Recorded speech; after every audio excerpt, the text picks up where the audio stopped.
तो इस्लामाबाद से वाशिंगटन और तेहरान तक सफारतकारी के मैदान से इस वक्त की सबसे बड़ी ब्रेकिंग न्यूज। अमेरिकी सदर डोनाल्ड ट्रंप ने न सिर्फ ईरान के साथ एक तारीखी एटमी मुआहदे की नवीद सुना दी है, बल्कि पाकिस्तान के हवाले से भी एक ऐसा बड़ा ऐलान कर दिया है जिसने आलमी ऐवानों में हलचल मचा दी है।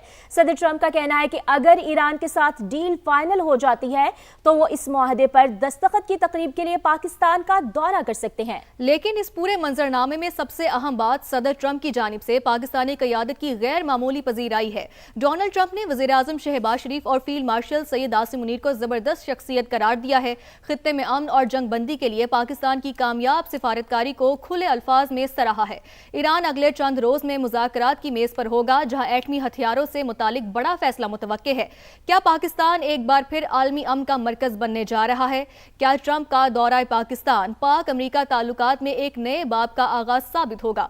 आज हम इसी मौजू पर बात करेंगे और जिसके लिए हमारे साथ मौजूद हैं ब्रिगेडियर रिटायर्ड वकार हसन साहब। वकार साहब, बहुत शुक्रिया हमें अपना वक्त देने का। ये कहिएगा कि अमेरिकी सदर डोनाल्ड ट्रंप का पाकिस्तान आने का इंदिया देना पाकिस्तान की बढ़ती हुई आलमी अहमियत का एतराफ है। आप कैसे देखते हैं इसको? जी, बिस्मिल्लाहिर्रहमानिर्रहीम। थैंक यू सम्मा for giving me time. Pakistan अल्लाह के फल से इस वक्त जो है दो आयतों से फलक्रम करार दिया गया है। एक तो नेट सिक्योरिटी स्टेबलाइजर, दूसरा पीस डिप्लोमेसी के लिए, और इस्लामाबाद को कैपिटल ऑफ पीस भी कहा जा रहा है। आप कहीं भी चले जाएं, आप जापान से ब्राजील चले जाएं और कनाडा से ऑस्ट्रेलिया चले जाएं, I think 99% of the world is now basically praising Pakistan. उसकी आई थिंक रीजन भी है, it is not just for the hack of it, basically it's the role played by Pakistani nation and the leadership.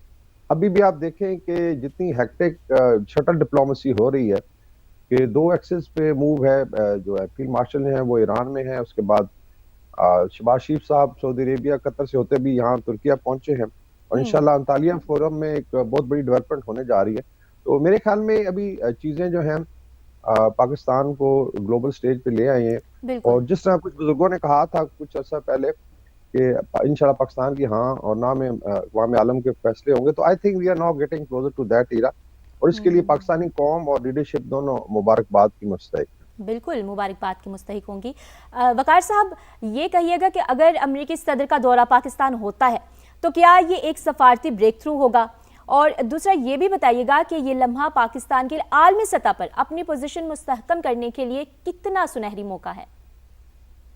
I think इस पे हम तो definitely debate करते रहे। अभी अगर आप ऑब्जेक्टिव एनालिसिस देखें, भारत में जो बड़े एनालिस्ट हैं वो यही कह रहे हैं कि पाकिस्तान ने जिस तरीके से डिप्लोमेटिकली पोजीशन किया है और ये अनप्रेसिडेंटेड है कि you have best relation with China, you have excellent relation with US, specially अगर आप प्रेसिडेंट ट्रंप की और केमिस्ट्री देखें हमारी लीडरशिप की, वो बाय नेम मेंशन करते हैं। This is I think unprecedented. फिर खित्ते में भी आप देखें कि एक सिक्योरिटी के लिए और खित्ते के अमन के लिए पाकिस्तान ने बहुत बड़ा किरदार अदा किया। तो I think American leadership is also realize. JD Vance साहब जब यहाँ आए थे तो उन्होंने भी उनकी अगर बॉडी लैंग्वेज देखें तो बड़ी पॉजिटिव थी, डिस्पाइट के भी कुछ चीजें रहती थी जो वॉर टाइम नेगोशिएशन में एक नेचुरल प्रोसेस है कि इसमें टाइम भी लगता है, इट्स अ प्रोसेस। तो हर लिहाज से आई थिंक एक तो पाकिस्तान की जो डिप्लोमेटिक वेट है उसमें इजाफा होगा, और सबसे बड़ी बात यह है कि जो पीस के लिए मुल्क काम करते हैं और नेगोशिएशन के लिए, कतर का बड़ा नाम है, कजाकिस्तान है, और पाकिस्तान अभी इमर्ज हुआ है कि ये नहीं है कि एक छोटी मोटी लड़ाई इसने रुकवाई, दुनिया को ऑलमोस्ट वर्ल्ड वॉर 3 से बचाया, और अल्लाह के फजल से उसमें फिर कामयाब भी रहा है।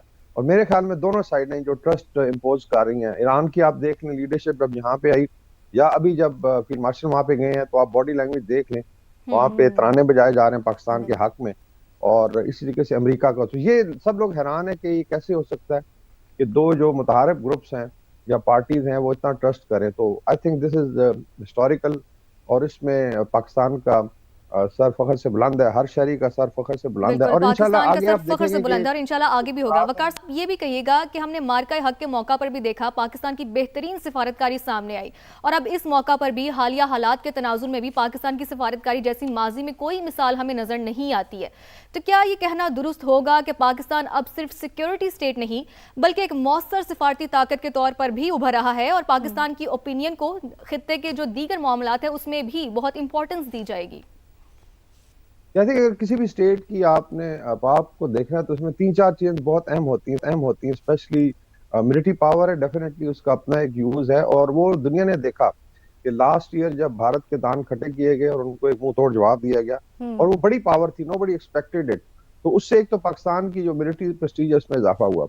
दूसरा आ जाता है आपका डिप्लोमेटिक बेसिकली वेट कितना है and how how it is played. और इसमें I am sure minister of foreign affairs हमारी जो है उनकी टीम है, इसी तरीके से मिलिट्री की अपनी टीम है, फील्ड मार्शल यासिर मुनीर की, सागडार साहब की टीम है, शहबाज शरीफ साहब हैं, एंड आई एम श्योर इसके अंदर बहुत सारी इनपुट है, मीडिया की भी अच्छी सजेशंस गई हैं, इसमें समा ने बहुत बड़ा किरदार अदा किया।